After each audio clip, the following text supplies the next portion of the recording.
ফ্লেভাৰ্ছলৈ সকলোকে স্বাগতম জনাইছোঁ। আজি মই আপোনালোকৰ আগলৈ এটা কঁঠালগুটিৰ ৰেচিপি লৈ আহিছোঁ। আপোনালোকে চাই কেনে পালে লাইক, কমেণ্ট, ছাবস্ক্ৰাইব কৰিবলৈ নাপাহৰিব। কঁঠালগুটি 20-25টামান মই লৈছোঁ। তাতে মই নহৰু, আদা, বিলাহী, গোটা পিঁয়াজ, ধনিয়া, জিৰা এনেকৈ ল'লোঁ।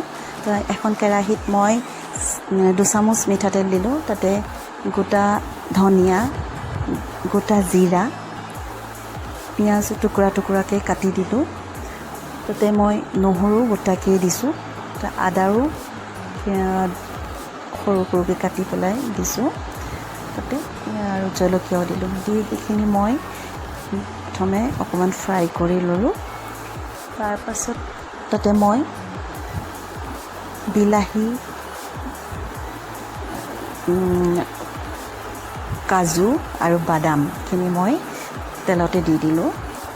সেইখিনি ভালকৈ মিক্স কৰি লৈ তাতে মই হালধি আধা চামুচ দিছোঁ, নিমখো আধা চামুচে দিছোঁ,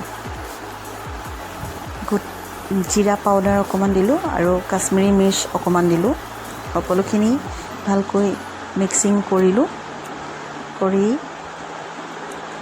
তেলখিনি তলৰ পৰা ওলাই অহালৈকে মই অকণমান সময় ৰ'লোঁ, ফ্ৰাই কৰিলোঁ। কৰি মই মিক্সিত পিচি ল'লোঁ। যেতিয়া গোটেইখিনি ঠাণ্ডা হ'ল তেতিয়া মই মিক্সিত পিচি ল'লোঁ।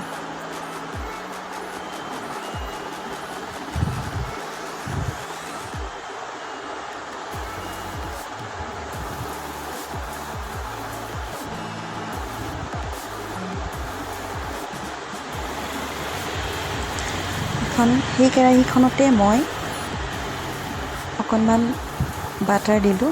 বাটাৰতে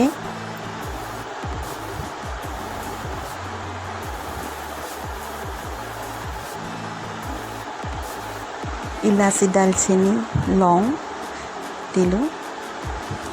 যিহেতু মই তেল দিছিলোঁ সেইখিনি বস্তু মই ফ্ৰাই কৰোঁতে, সেয়েহে মই ইয়াত বাটাৰ অকণমানেই দিছোঁ। গোটেই পিচি লোৱা মিশ্ৰণখিনি মই বাটাৰখিনিৰ ওপৰত দিলোঁ। দি পেলাই মই তাত পানী এড কৰিছোঁ।